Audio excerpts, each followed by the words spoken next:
This meeting is being recorded.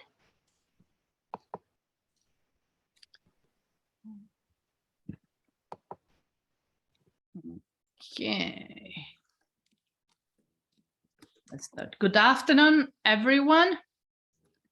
Thank you for being with us this afternoon. We hope it's not too hot where you are. And this is the second series where we are gonna compare how to choose, so to say, an education between Europe and the US, and what are the things that you need to take into consideration. All right.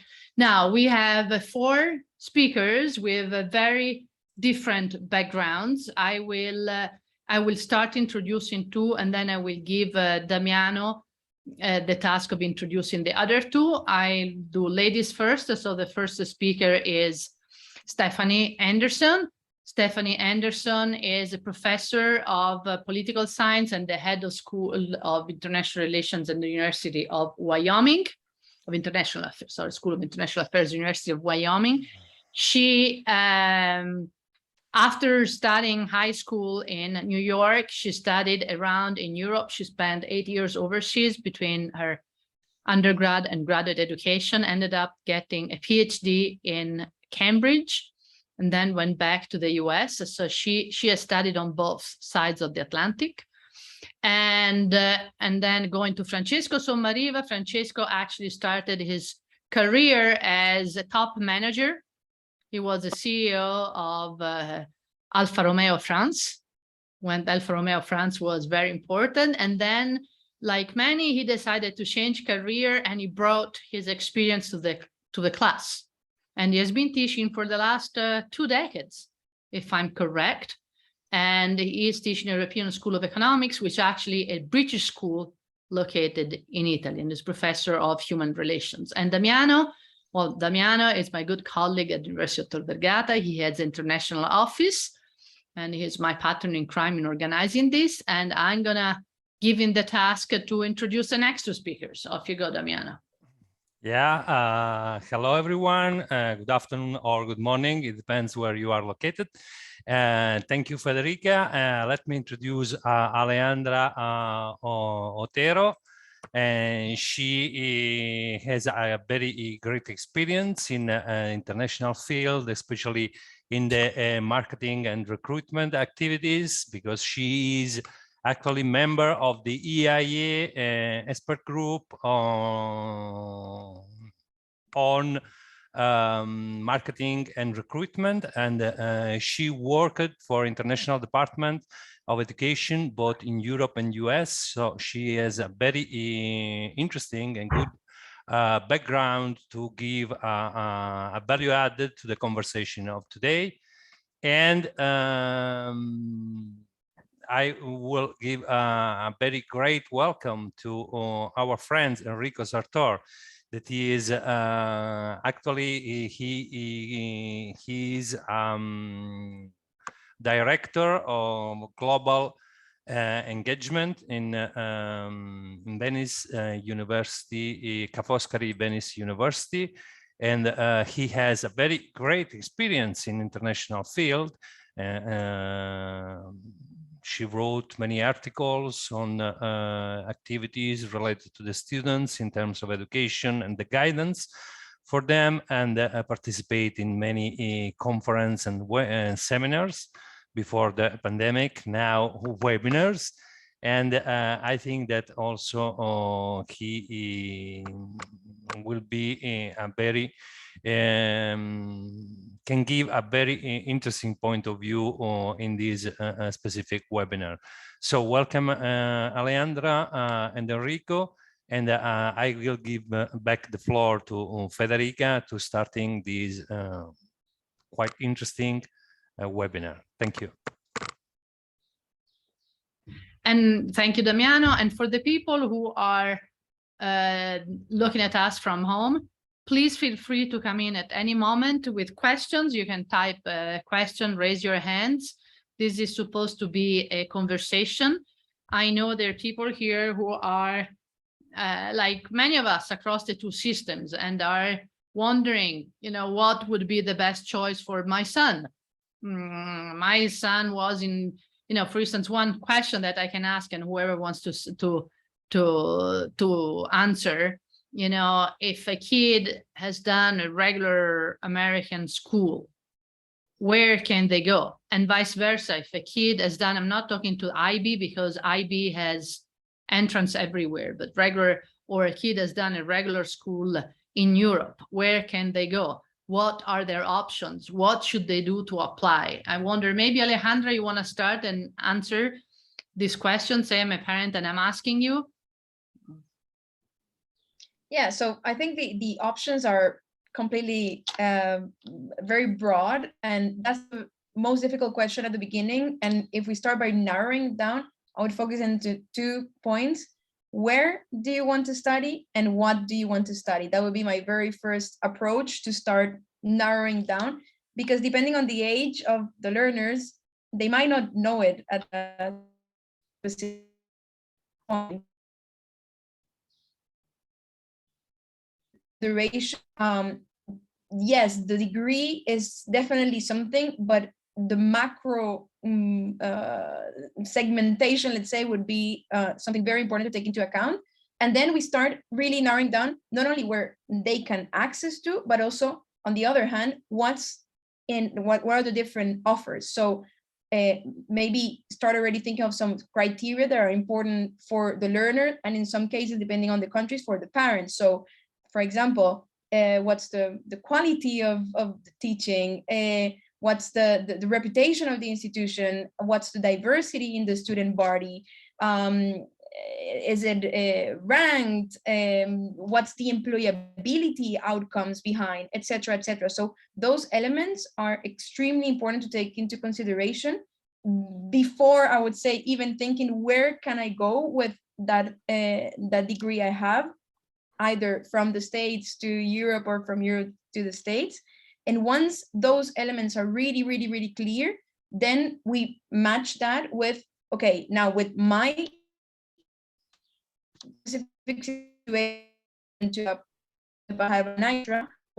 where do I fall into those possibilities? What is the good match for me? And then maybe I'd suggest, depending on the country, to really, really have a lot of support from whether the international office, admissions office, and spend quality time with them many months before. And depending on the countries, also even go through some agencies that might be a very, very good support in the local markets to help them understand with their specific program that they already have acquired, what are the best options, including everything they already have shortlisted, and that But would Alejandra, if I can stop you, let's what you're saying is very right, and we can go into that afterwards. But this is already a step forward. Okay, so let's say you are a European parent, Italian, a Belgian, and French all have an exit exam at the end of school, and you know very little, and you have to start thinking, okay, what are even the requirement to apply? They're testing, maybe which tests would my son need to do? Would they even be able to apply to American university as with a European high school degree? And vice versa, as an American, would, if you are an American parent and you know nothing about the European system, is the basic question is, can a kid apply having attended a American high school in Europe? What are their basic requirements? So I would start from this very, very basic. You're already going too forward in the conversation, right? And so I would start, if anyone wants to answer on these very basic questions, and then we can dig into the differences you were outlining.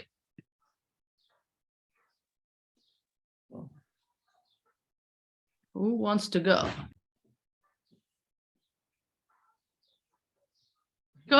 You want to go? I think that Stephanie was raising her hand, correct? Well, if you want to, I think Francesco is talking too.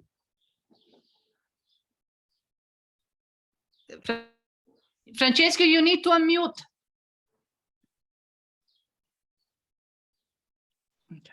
Now you're listening to me?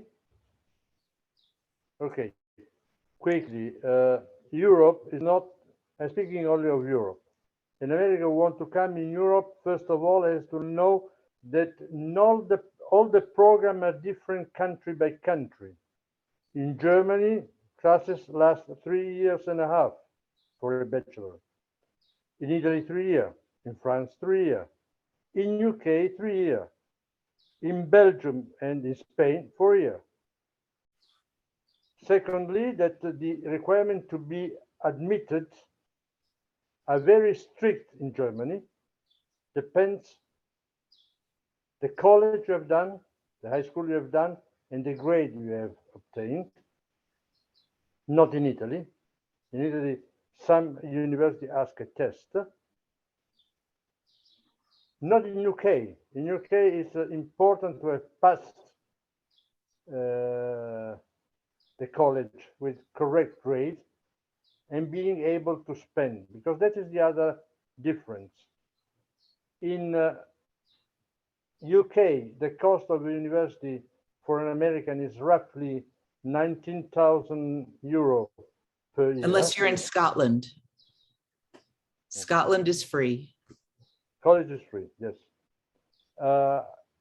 In Germany, 0. So in Germany, you don't pay a penny. In Italy, I think is roughly, with exception of the Bocconi and some other, you pay roughly 1,000 euro per year. That is the second step. Once you know this, you can choose A, the country, B, the type of college. Clearly, the type of college is important because some countries very good. And speaking of business school, Italy, UK, Spain, in Germany, where I studied, they are not so famous for business, what they call Betriebswirtschaft. Okay, but it's okay. That is the question that the people in the States should pose to themselves. And then the second step is that, for example, in Spain, is mandatory the knowledge of, very good knowledge of the language to step in the university. Not in Italy. Well, UK is the same, roughly. Okay, not in Belgium. In Belgium, if you are going to third level, and Federiga, you should know, 11, let's say 90% of the classes are held in English. Those are the things that the people should think before deciding to come in Europe. I'm not an expert of the American colleges. I know that you have in the States a very good college, but I'm not an expert, so I don't want to speak something that I don't know deeply. Okay, finito my. Stephanie, you want to come in for the US? Yes, I do. So first of all, for American students who want to study in Europe as an undergraduate. So first I should say that I want to make a little taxonomy in my discussion between prestigious and less prestigious universities and between undergraduate and graduate education, because there are different answers depending on where you want to go and what you want to do. For Americans who want to study in Europe, our 12-year system makes it almost impossible to enter any European university. So because there's a 13-year system in Europe, the Americans are generally not qualified. So you need to have an A-level in the UK and Abitur in Germany. There are different ones. Part of the reason why there's very often a 3-year system in Europe is because the freshman year, we have a 4-year system here. That freshman year or first year is basically the equivalent of that final year in a general education.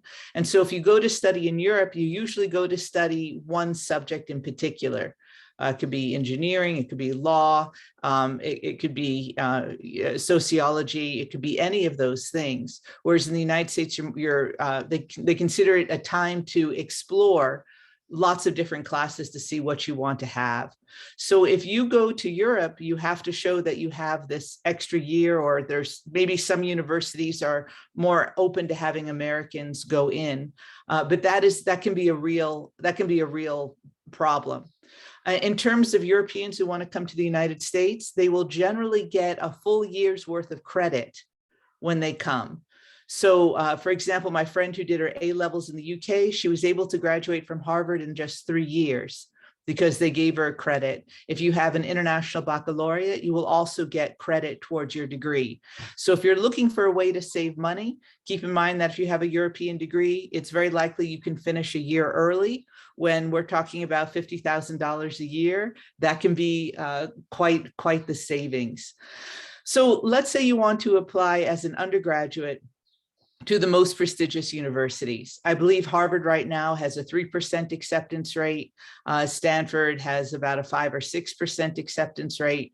And you are definitely at a disadvantage if you apply from a foreign country. So the way it works is every university, the prestigious ones, they want to say they have students from all 50 states. Therefore, if you come from Wyoming, you have a great advantage in applying because there are literally so few. We are the least populated state in the union. There are so few Wyomingites, and they're so desired because who wants to say we have people from 49 states, right? You always want 50. So you're at a great advantage if you apply from Wyoming. Now, if that helps you understand how it works domestically, all international students are in one pile, the international pile. So it doesn't matter if you're applying from Luxembourg or if you're applying from China, you're all in one international pile, and therefore you're competing with every other international student. And so that makes it rather difficult. Also, when you're applying for a prestigious undergraduate education, while it helps to have connections, it's less so. The connections work more for graduate education.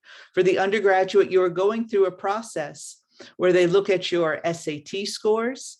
You can also do the ACT, but SAT is more well known. Many universities, especially with COVID, are waiving these. That's something to look at. But I think if you're trying to apply to a prestigious American program, you should be aware that first, you should apply a year in advance. In general, the American application process is in the fall, the autumn in the United States. Keep in mind, autumn is British English, fall is American English, just so we say that. But it's in the autumn in the United States, and it's in the spring in Europe. And so very often my European colleagues, they'll be like, oh, it's January, I want to apply. And it's like, you kind of missed the boat already. So something to keep in mind, you need to take your SAT scores. ACT, they're just kind of, ACT was taken more in the American West. SAT was taken more in the American East. Very often, there either is accepted, but there is probably a preference for the SAT.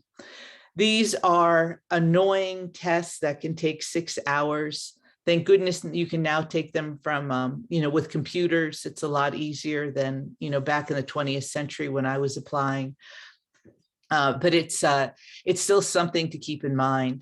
Another interesting thing about prestigious universities in the United States is the application essay. There are people who in the United States who get assistance. What I mean is that they have people who help them through the process because it can be so daunting. They don't know how to write the essay. What the essay is, I'm trying to think of how to explain it in just in a short bit. It's not a cover letter. It is not a cover letter, so I don't want you to think of it that way. And it has to express who you are in a very short number of words. And it has to be interesting. And I guess the best advice I can give you is if you are applying with thousands upon thousands, tens of thousands of other students, right? And you write your essay, which is the only thing that distinguishes you as a human being in this huge pile of thousands of applicants. What can you write that will make people remember you? And that is probably the greatest hurdle. For less prestigious universities for an undergraduate, let's talk about the University of Wyoming. There are only 50 states in the United States, and therefore any state university has a particular cachet or prestige, because if you've heard of the state, you've heard of the university. The University of Wyoming has a 95% acceptance rate. Now, a lot of people think, oh, that's terrible then, right? A lot of people think that the lower your acceptance rate, the better a university you are. And that's not true. For example, places like Tulane University, they're so desperate to reduce their acceptance rate to try to get this cachet, they actually reject the top applicants because they'll never come to Tulane anyway, and then they can make it look artificially small. NYU did this. They double their tuition and they reduced by half the number of students. And then everyone went, oh, wow, now they're more expensive and take fewer people. They must be a better university. So if you come to the University of Wyoming, we have the third lowest tuition in the country because our Constitution, when it was made in 1890, was very progressive. And it said that education has to be nearly free. So we are a great bargain. We're a way to come into the United States. And what I do like about the American education system is that we spend a lot of time and resources on students. There's a real emphasis on community, lots of movies and outings and lots of clubs and things like that for students. And so you get a very different kind of experience. And the University of Wyoming has only 13,000 students. And so it means that you get a lot more attention than, say, if you went to the University of Toronto, for example, has about 100,000 students. So very different experiences depending on the size. And I'll leave it there for now. Thank you. Thank you, Stephanie. That was super interesting. Someone who wants to build up on that. Enrico. Yeah, I was trying to reconnect my audio. Here I am.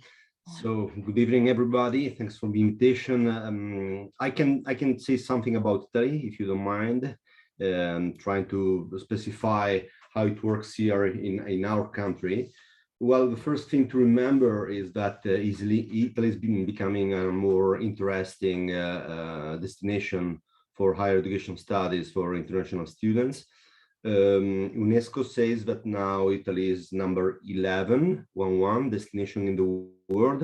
It's not like the US, which is the number 1, and probably UK is number 2, but 11 is not bad. We are more or less the same, at the bottom, nearly at the top 10. The other thing I like to say is that usually international students tend to decide in which country they want to study. I'm talking about international students, of course, not talking about national students. National students, they pick up like the university, or in the case of the US, the state, in the case of Italy, the region. But the international students, there is a very interesting study and research by QS that you can find in the internet. They say that first of all, they decide the country, okay? So if you decide to study in Italy at the undergraduate level, as Francesco was saying beforehand, you have to bear in mind that the undergraduate studies here in Italy last usually 3 years. That does not mean that it will take you 3 years to get your degree. It could be 4, could be 5, more than that, because here in Italy there is something which is very peculiar in the international arena, which is that you can repeat your examinations as long as you want, okay? So you can also take an examination, for example, 4 or 6 times, and nobody is gonna care much about that. Of course, it's up to you to do your to finish your examinations in due time, because you don't want to stay at an undergraduate level for more than 3 years, do you? The other thing that you need to remember is that now in Italy, some 10% of all universities, university education is taught in English language, okay?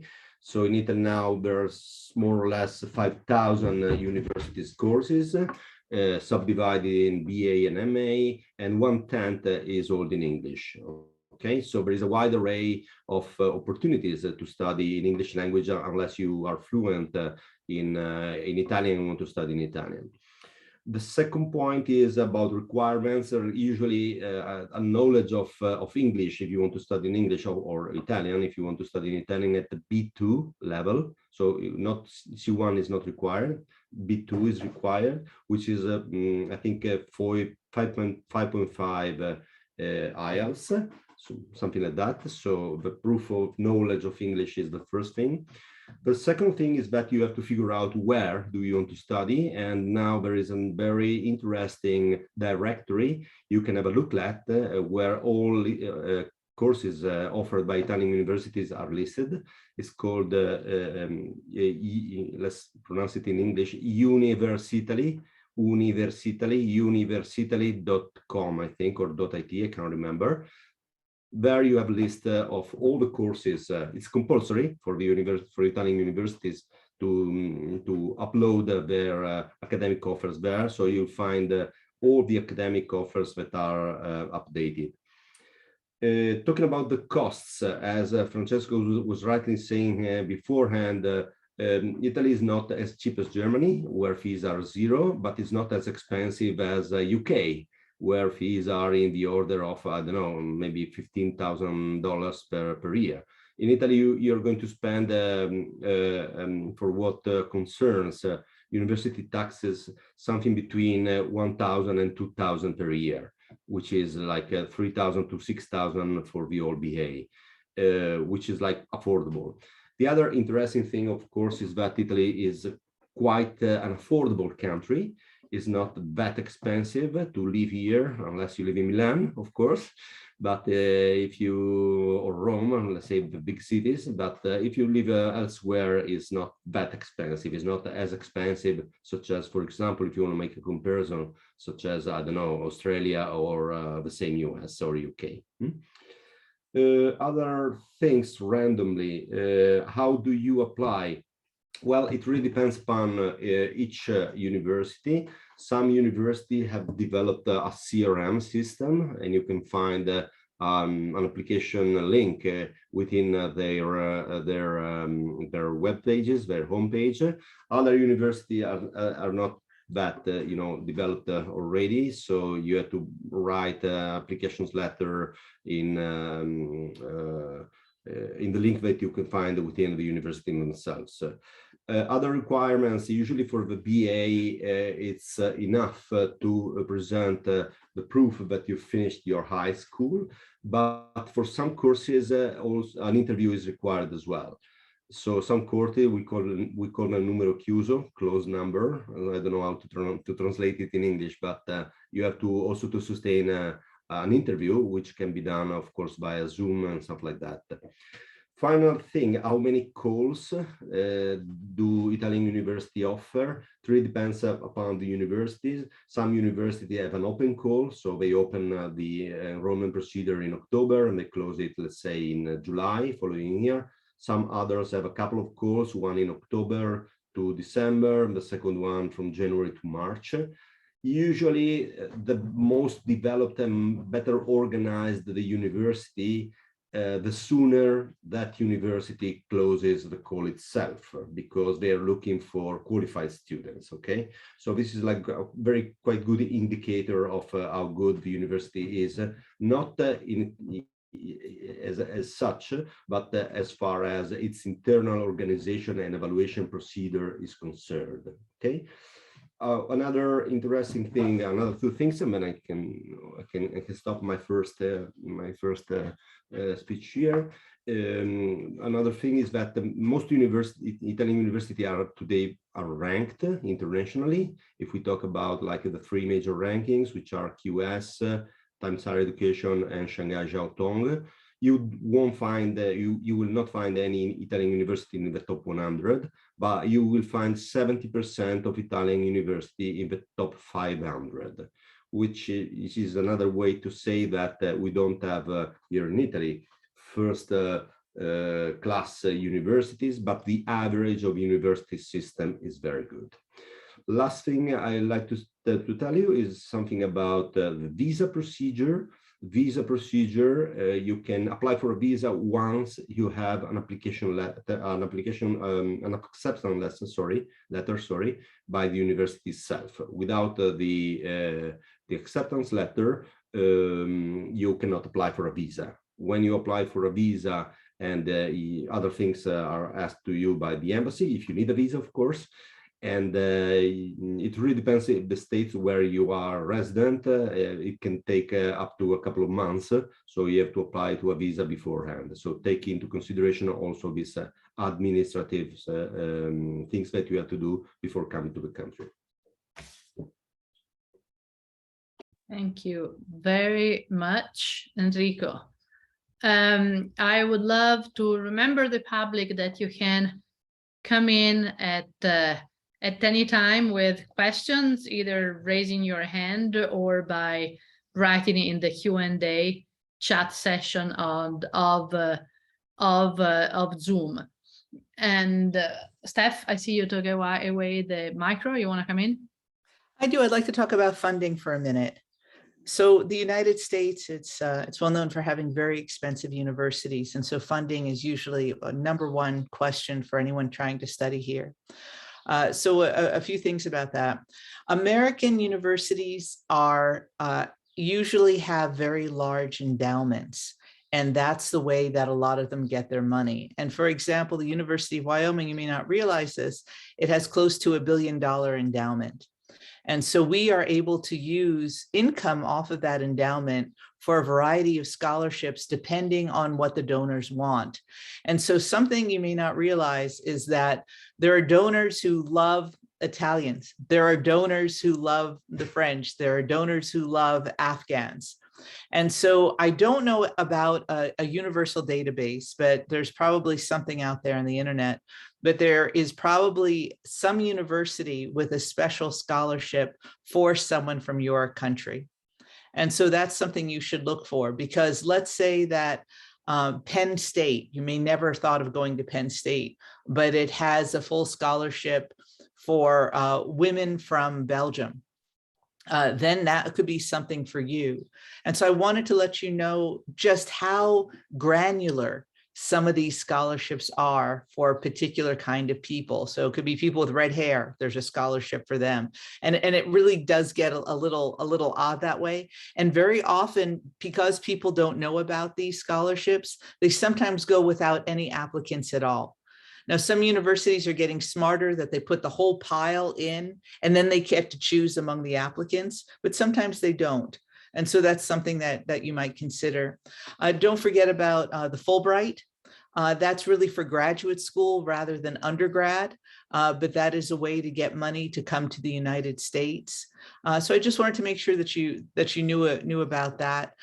Also, don't forget that some universities are a lot less expensive than others. And again, I'll tell you about the University of Wyoming. It's about, I'm trying to think for out-of-state students, that includes international students. I think we're talking about $3,000 or $5,000 a semester. So that is, and you get a lot, and we have a lot of money once you're here.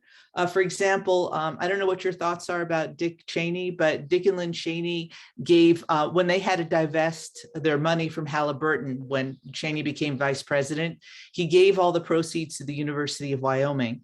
And now for every student with a B average or better, Dick and Lynn Cheney will buy their plane ticket twice anywhere in the world to do international research or study. And so there are a lot of, once you get in here and into the system, it's easier to pay. So I just want to encourage you to think maybe outside the box for ways to get money. Thanks. Yeah, there is a question, if you don't mind writing the question, it's easier so we can read it out. And Alejandra, you were the first. You want to come in now? Or anyone? So what was the question, sorry? No. I was asking if you wanted to come in after this discussion. And otherwise, while you think, I have a question for Damiano. You know, Damiano actually receives students on his end. So what are the most, the biggest difficulties you see that international students find when applying to a foreign university? Yeah, so I can jump on that one. Again, depending on the nationality, visa is one of the top questions that are asked. And again, there are some elements that the school can do, but it's also very important to understand that unfortunately, some of the nationalities do struggle more to get access to some institutions. So it's nothing personal. And if you get some rejections from some institutions, I would not make that to stop you from trying, because there are unfortunately some that you need to take into account. So not from the school side necessarily, but some are actually from the government, and they need to reduce some quotas. Also, depending on the change of administration in a specific government, you might see some nationalities being accepted more than others. So this is very important to take into account. Elements that I said was, yeah, the visas, but then you have many other requests depending on who is actually the person in touch with the admissions office. Depending on the countries also, if you're, for example, recruiting from Latin America and they want to send their kids to the States or to Europe, one of the main questions is about security, because that's one of the elements that parents are very, very aware of in their day-to-day, and those are the elements that they're going to ask about. So, and what is englobed in the security question? There's also accommodation, of course, but also who is actually the contact person in case something happens. And therefore, those are elements that need to be very well understood from the beginning, also for the sanity of the parents, I would say, to enable the kids to live a better experience.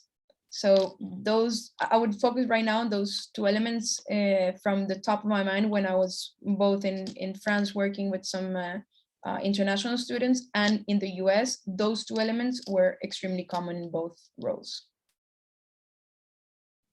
Thank you. And for instance, I was reading an article that at this point, guns is one of the major preoccupations in terms of security for parents who want to send their kids overseas. So maybe the discussion should be framed as the damage. And Damiano, on your receiving end or sending end, mostly receiving, what are the difficulties you see in your job that students, I mean, the difficulties students face when applying? Then we will go to the other. Well, basically, before to answer to this question, I would like to complete what Stephanie said about the eligibility criteria in Europe, but I think particularly in Italy, because it's true that we admit to the first level of university study, bachelor program, students that got 13 years of studies. But we have in Italy an exception also for students that coming from a system that allow them to get 12 years of studies. For also some other students, because around the world, more or less, there is a conversion in 12 years of studies for the youth that want to start the university studies. But there are still some countries that their system that reach the university level arrive to 11.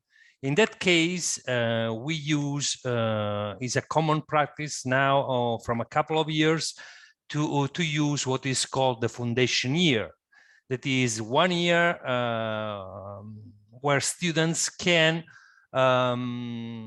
attend some topics where they are weak in related to what is the idea of studies for the future. And I think that some similar things happens also in the United States, because I remember that in some students' fair, I discussed with representative of the US Embassy and US University, and they say in order to fidelize the students, they accept them when they are still in the high school and give them the possibility to have a foundation year more related to the languages and to the culture of the countries. We are using more or less the same approach in the first part of this foundation year, and then in the second part we are going to use more focus on subject that is close to the study of students, that are more scientific for engineering, economics, or some other areas, scientific areas, or more classical one for humanities and languages and so on. Well, coming back to the question, what are the most difficulties that we are going to manage with the students that made the application? In addition to what Alejandra well explained, is the funding, the scholarship, because most of the students ask for a scholarship, and the benefits that they have when they are students of the university. So what are the programs that can give them the possibility to be included in the university community, and not only in the university community, but also in the local place. And many universities arrange some program for them in order to let them give the feeling to be home. They are guided during after the application, and there are offices in the university that take care about them since they arrive in the country, and to guide them to solve many administrative and also practice things, like just to have a local number, for instance, or to complete the procedure of the stay permit, or something related to the accommodation, because in the first approach probably they would like to stay in the campus accommodation place, but then they realize that probably it's quite better to live outside with some friends, and university have to take care about them, to guide, to take information, to have information about them, especially for students at the bachelor program, that they are so young. So there is they are very, very close to the parents, because parents write to us in order to understand what is going on, what happens with their students, and we receive also many calls, especially in a situation where happens something strange. And on your ends, I'm asking to those who are teaching, what do you see there oh, we have a question here. This is sorry, hello there, and then I'll ask my question. This is Anala Hashimi from Afghanistan, currently graduated in India, and now I can't go back to Afghanistan because I'm scared and wanted to come to the US for a master in civil engineering. So I need someone contacting me and help me how I can come here. Actually, financially I can't come, but because my dad has been killed by Taliban. When Taliban fighters took over Afghanistan, my daddy worked for the US in Afghanistan. That's why they killed him. So I need your help. So who wants to give Anya some advice? Well, I can sort of help you. I would try, I can't guarantee anything, but I would have you contact the University of Wyoming. So we are putting a lot of money into our engineering program right now. I mean, millions upon millions of dollars. And there are full GA-ships, graduate assistantships, for almost any master's degree. as well as PhDs, but it's unusual to have an institution provide graduate assistance or full scholarships for master's degrees. So I would say, please try the University of Wyoming. I can't say it'll work, but you might as well try and contact them. So our graduate assistantships for a master's student include health insurance, absolutely vital for the United States, full tuition, fees, and a stipend. And so the stipend is about $1,500 a month, something like that, but it's enough to get you a visa into the United States for proving that you have enough money to come in. And then once you're in at the University of Wyoming, we try to help you. Housing has gone up, but that should really be enough for you to stay in a dorm or share a place and to do some education. But you're in a very difficult position. I'm glad that UW might be an option for you, but it's an extremely difficult position. There's no question. I hope that helps. Thank you. Thank you, Stephanie. I hope Anyat will follow up, and I hope we'll get to beautiful Wyoming. And to the others, questions. Once the students finally get to the country they desire, what are the struggle you see?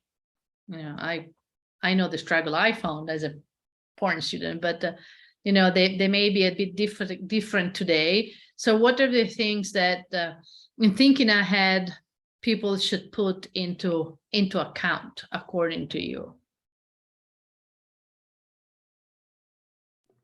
Well, if I can talk again about my country, which is Italy, not that many things. I mean, in Italy, everything is really complicated, but at the same time, it's easy as well. I mean, it looks like it's impossible to cope with, to start with bureaucracy, but then everybody is really, helpful and willing to help you and to go through.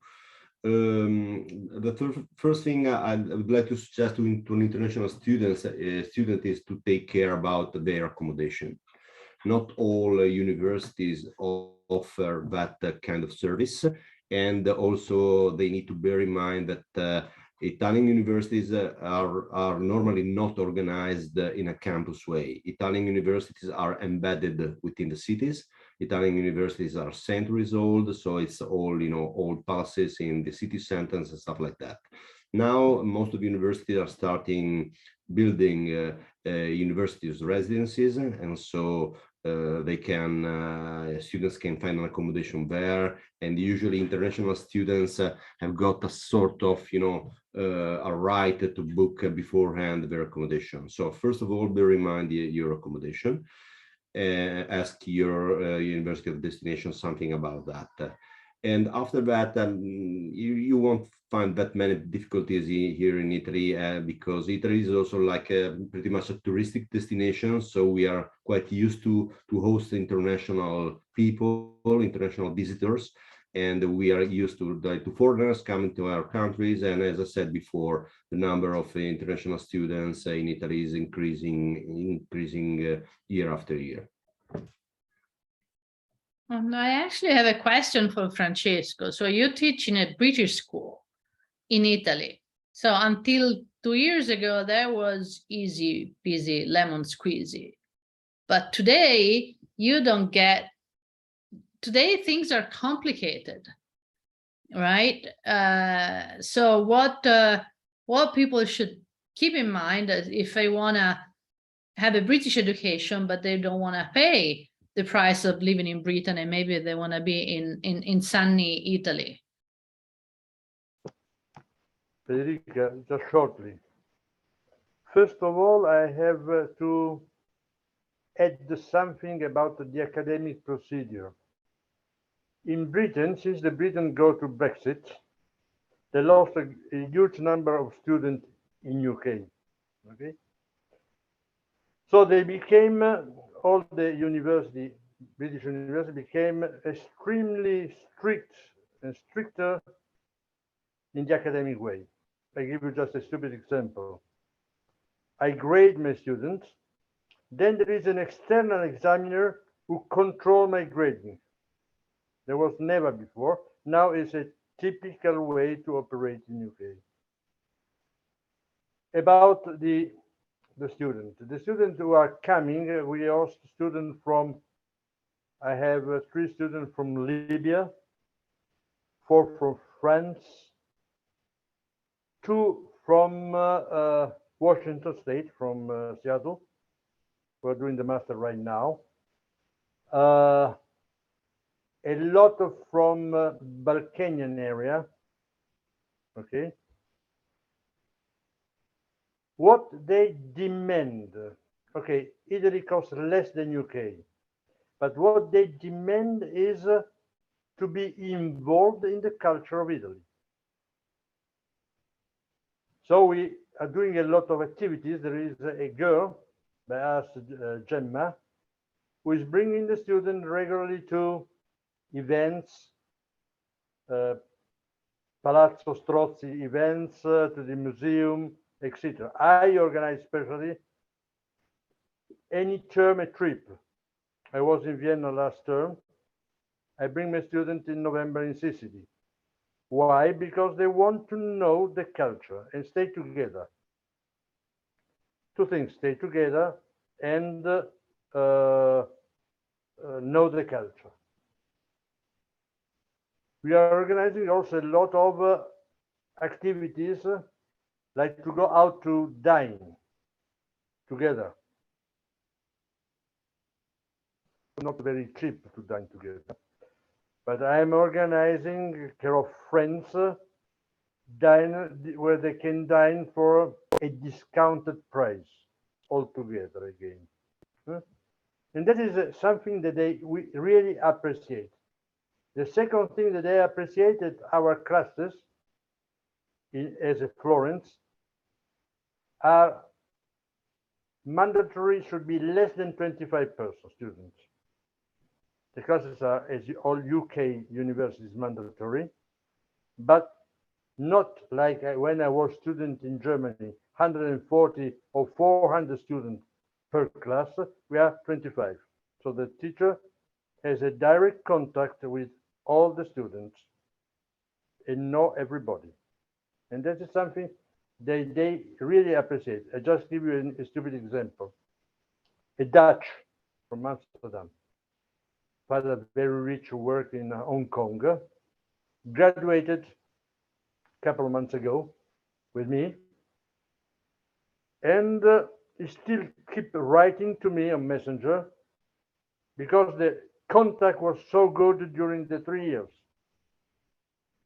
And that is really important for a university where there is a couple of Italian students, Florentine students, but mostly 80% of international students. I don't know if I replied to you the question. We provide housing, we provide everything. We provide help for banking, for permesso di soggiorno, stay permit, and so on. But what they demand is a friendly atmosphere. Okay. Thank you. I close my audio. Thank you very much, Francesco. There is another question from Ayanat Yusufai, which will help us maybe understand more. And he asked, what if I want a scholarship from Italy or Germany for his master's? How would that work? And I saw Enrico was about to answer. So Enrico, you want to answer, or Damiano? Yeah, well, in Italy there are basically 2 kinds of scholarships. I don't know about Germany, but about Italy there's 2 kinds of scholarships. There's the regional scholarships that you can apply to only once you are admitted and you are physically enrolled in a university. Okay, and regional scholarships vary from region to region. And the second set of scholarships are those offered by the single universities.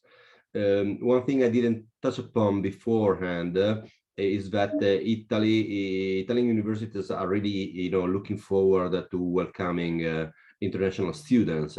So most of universities are really offering even generous scholarships to international students, of course, to quality, really qualified international students. So I would say those two. Then there are others, maybe those offered by the Ministry of Foreign Affairs, but the number is not that that high. We're talking about like a few dozen scholarships for all Italian universities.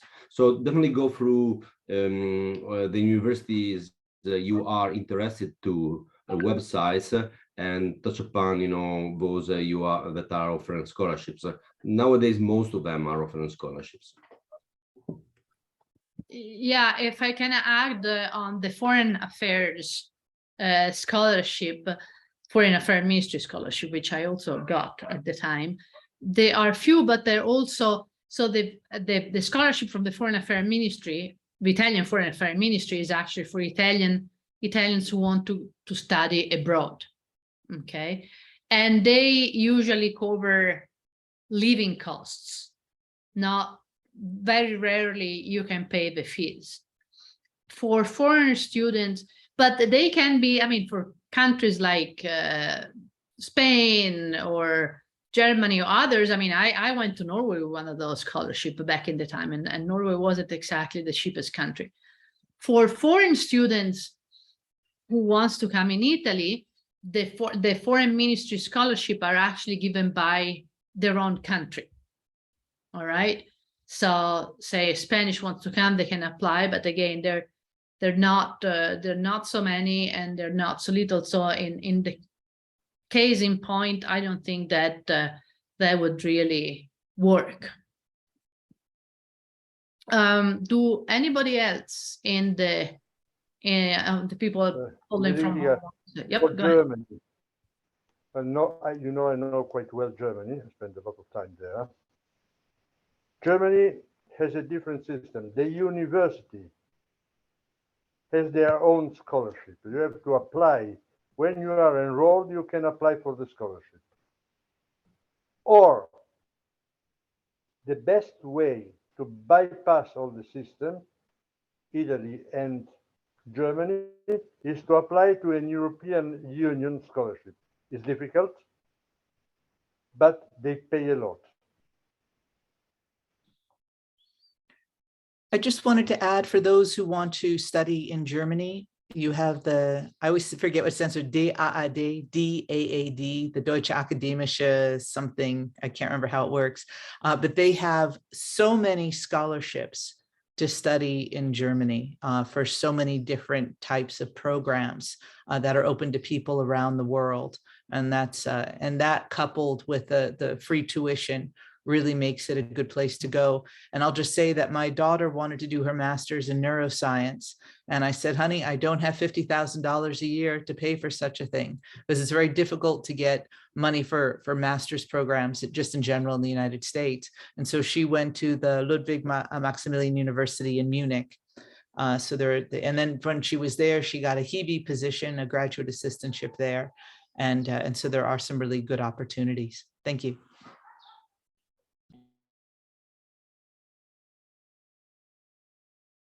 And speaking about European scholarships and American scholarship, there are also dual degrees, degrees that are jointly awarded from both a European and an American university, and some of them have funding from the so-called Erasmus Mundus program. And they are in the most different disciplines, but that is also a way to get, as an American, to get a scholarship to Europe, and as a European to get a scholarship to the US. So that is also one way of studying in the two parts of the Atlantic with a scholarship in your not own part. Alejandra, you see you were nodding your head. You wanna oh, okay, I'm sorry, I have to run, but I have another committee starting now. Sorry. Thank you so much, Alejandra, for being with us, and thank you again. I know it's a busy time, and we have 15 minutes to go. So I wonder if anyone in the crowd at home wants to ask something, or if any of you wants to add something reacting onto the other speakers. Yep, I might have to go soon. So if there is any question from the floor about what I said and other things, I'll be happy to answer. But I'm afraid I'll have to go in a few minutes' time. Our public is it's rather shy, and I had to add talking about the Afghan case that I did try to bring a former student of mine to Italy, and he actually had studied at Vergata. He had studied in National School of Administration, and I had appealed at the highest level, and all the foreign ministry told me, if he has the money, if he's accepted, then we're going to facilitate his visa. So it's not really easy, to be very frank.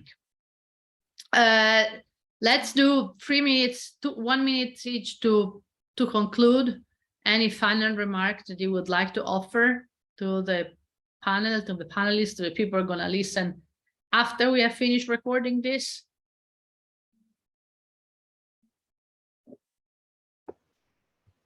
Fede, just to conclude, because then I'm going to the beach.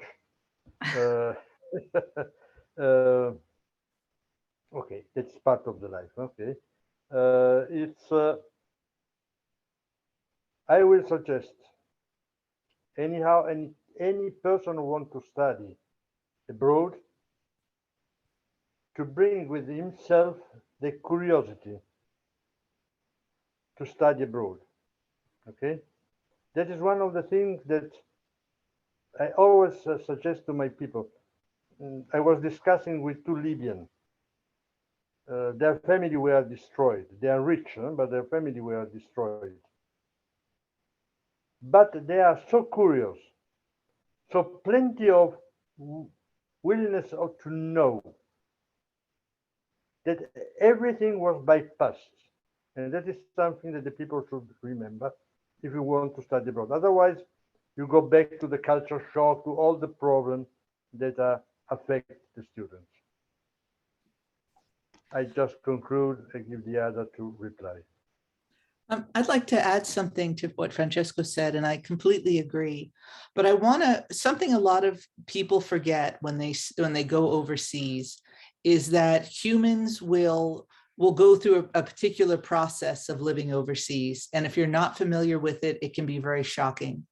So when you first go overseas, at 3 weeks, you can time this, at 3 weeks, you will be the happiest you will ever be. You will feel that you've discovered new things, that you've made it, you've been able to work with your landlord.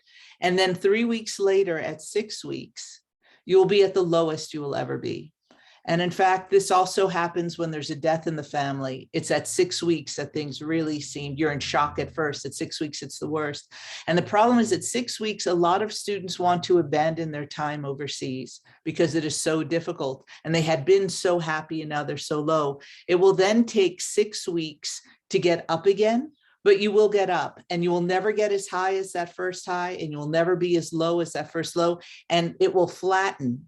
But if you are prepared for that psychological, pressure at 6 weeks, it can help you to get through. And I will tell you that I personally, even though I've lived overseas for 8 years, 6 weeks, whenever I go back, I know I'll be depressed. So I actually plan in advance something I've always wanted to do, or someone I want to visit that will make me feel more like home. And that can help you to get through that really difficult part. But if you're aware of it, it makes it easier because it is a psychological challenge. Personally, I love it. It makes me feel alive. I love the curiosity, and that's why I keep going back. But I want to make sure people are aware of how difficult it can be, especially if you're not used to it. Thank you. And also how, going back to the culture shock, how different it is to live in a country, in a foreign country. Even if you have visited several times, even if you speak the language, people think, oh, I visit. especially, you know, for Europeans going to the US, you know, watch the movies, speak the language, may have gone on holiday for so many times, and vice versa. So think easy peasy lemon squeezy, but actually it's the culture shock is always there, and is so much harder than one expect. So this is something that a family planning to send a kid abroad, or someone who wants to study abroad, really need to keep into consideration. There will be hard times, so if a family can do something to help, they should be ready to help. But yeah, there will be cycles up and down, and that's part of life, and that's part of studying abroad. Thank you, Stephanie. Enrico, Damiano, some conclusive remarks. Yeah, I got one very quick conclusion, saying that it's pretty much easy today for an international student to come and study in Italy. And I would invite, you know, all our international audience to think about coming to Italy and study. The quality universities is pretty good. You can find scholarships, and probably the one thing I forgot to mention is that you're going to live in Italy for 2 or 3 years of your life, which is quite good, actually. I mean, the standard of life, and you know, I'm not talking about, you know, like pieces of art and landscapes, and especially food. The quality of life in Italy is very high by international standards. You're going to enjoy it.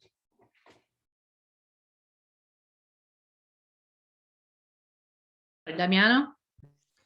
Yeah, basically, I agree with what the other speakers say, that students nowadays have to explore, have to be guided by the curiosity and explore. And as Enrico mentioned, Italy is one of the places that you can have, you must explore when you are young, especially.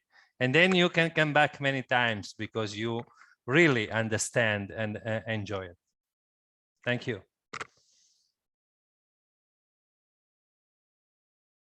I was trying to convince a student of mine who just graduated.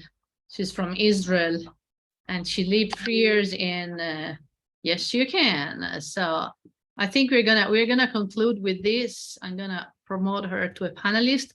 So more spent 3 years in Italy, studied at Vergata. She was enrolled in global governance. She's from Israel.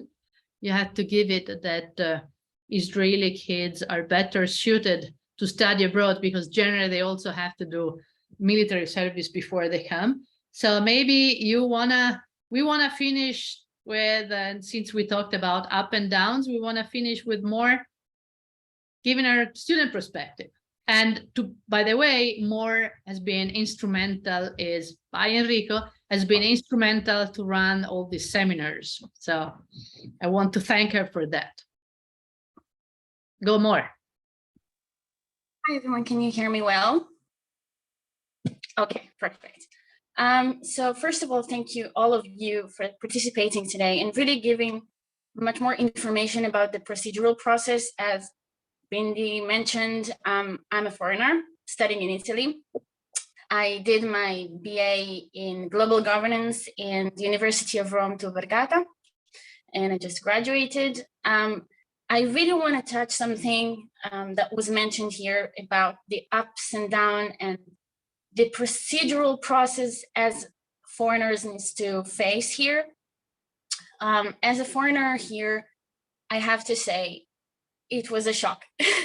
It's something that no matter how much you think you're ready for it, once you need to face those issues, you are confused, you are scared. I think the most important part, despite finding the right framework from the university to help you, is to find the people who are going through the same thing with you as well, and go through this process together. I can tell from my own experience, that was very helpful, together with other classmates of mine support each other, and really give that necessary both mental and as well going together. So a little bit more of a physical support in that sense, and really guiding each other through this process.